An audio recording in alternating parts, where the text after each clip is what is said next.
জয়গুরু সুপ্রভাত। পরমপিতার আতুল রাঙা চরণে ভক্তিপূর্ণ ভূমিষ্ঠ প্রণাম জানিয়ে শুরু করছি আলোচনা প্রসঙ্গ থেকে পাঠ। প্রাণায়াম সম্বন্ধে কথা উঠল। শ্রী ঠাকুর, প্রাণায়াম মানে প্রাণের শান্তি। নাক টিপলেই প্রাণায়াম হয় না। যদি বিধিমতো না করে প্রাণায়ামের পরিবর্তে ব্যায়াম হয়। ভক্তিতে আপনা আপনি প্রাণায়াম হয়, জীবনী শক্তি বেড়ে যায়। প্রাণায়াম করি, যোগ করি, ভক্তি ছাড়া হয় না। যোগের বজ্রলেপই হলো ভক্তি। ভক্তিযোগ যার আছে, জ্ঞান তার স্বাভাবিক। তারা নিঃশ্বাস নিয়ন্ত্রণ করে প্রাণায়াম করতে চায় এবং জ্ঞানযোগ সম্বন্ধীয় গ্রন্থ অধ্যয়ন ও আলোচনা করে। যারা মহাসমাধি চায়, দুদলেরই ফল একই রকম।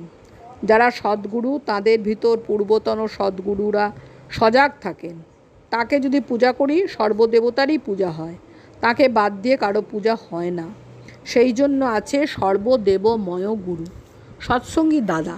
সৎসঙ্গীরা দেবতা মানে না বলে পণ্ডিতেরা বলেন। শ্রী ঠাকুর, আমরা বেশি করে মানি, শুধু বাহ্যিকভাবে মানি না, তার সত্তাসহ মানি। সৎসঙ্গী দাদা। শক্তি আর শক্তিমান এক কিনা এই সম্বন্ধে এক জায়গায় কথা উঠেছিল। শ্রী ঠাকুর, দয়া কি দয়াবান থেকে আলাদা? এরপর শ্রী ঠাকুর প্রস্রাব করতে গেলেন। সেখান থেকে উঠে বড়াল বাংলোর বারান্দায় চৌকিতে এসে বসলেন। পণ্ডিত ভাই, বীরেন্দা, দক্ষিণাদা প্রভৃতি অনেকে এসে জমা হলেন। সৎসঙ্গী দাদাটিও আসলেন। তিনি বললেন, যদি কোনো ধর্মে ব্রহ্মজ্ঞানী না থাকে তাহলে তার জীবনী শক্তি কোথায়? ড্রাইভার না থাকলে ইঞ্জিন চালায় কে? শ্রী ঠাকুর, সেই জন্য ব্রহ্মবিদ গুরুদেব মধ্যে যারা ভেদ করে তাদের সিদ্ধি হয় না, ভক্তি ব্যভিচারী হয় তখন। আমাদের সেই জন্য আছে সর্বগুরুদেবদের ভিতর ভেদ করতে নেই। তিনি যখনই আসেন দেশকাল পাত্র হিসেবে আসেন, আর যেখানে যেমন করা লাগে তেমন করেন। কবির বড় না নানক বড় এ কথা নয়, সব এক।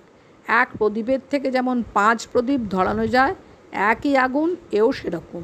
সব সদ্গুরুই বৈশিষ্ট্যপালী আপুরয়মান। আমি মনে করি তারা সনাতন, বারবার আবির্ভূত হয়ে কালের পতনের থেকে আমাদের উদ্ধার করেন। তার দয়াতেই এইসব আবির্ভাব হয়। এদের মধ্যে ভেদ করার অর্থ হয় না। যখনই বর্তমান আসেন, সনাতন সংবাদ নিয়ে তার পূর্বতন থাকেন। তাকে না মেনে যারা পূর্বতনের দোহাই দিয়ে চলে, তারা সেই পূর্বতনকেও মানে কিনা সন্দেহ। উত্থান হয় না ওতে, শাস্ত্র বিকৃত হয়। বর্তমান সদ্গুরুর ভিতর দিয়ে পূর্বতরণের বচনের সার্থকতা বোধ করি, নচেৎ বৃত্তিমাফিক তাদের বচনের অর্থ করে নেই। সদ্গুরু বৃত্তির উপরের এলাকার মানুষ, তারা শতই জীবনমুক্ত। সৎসঙ্গী দাদা, আপনার মার সম্বন্ধে জানতে ইচ্ছা করে। শ্রী ঠাকুর, শুনেছি মা 8 বছর বয়সে অলৌকিকভাবে নাম পেয়েছিলেন। পরে হুজুর মহারাজের কাছ থেকে নাম নেন। মার খুব ভক্তি ছিল হুজুর মহারাজের উপর। যখন আমাদের অবস্থা খুব খারাপ হয়েছিল, তখন তিনি মাকে এত সাহায্য করেছেন। চিঠিতে কত উৎসাহ দিয়েছেন। লিখেছেন, তুমি ঘাবড়ে যেও না, আমি আসছি তোমার কাছে। আমি কোনো কেতাব টেতাব পড়িনি, জানি না কিছু। আমি খুব মূর্খ আদমি, বুঝি না কিছু। জয়গুরু বন্দে পুরুষোত্তম।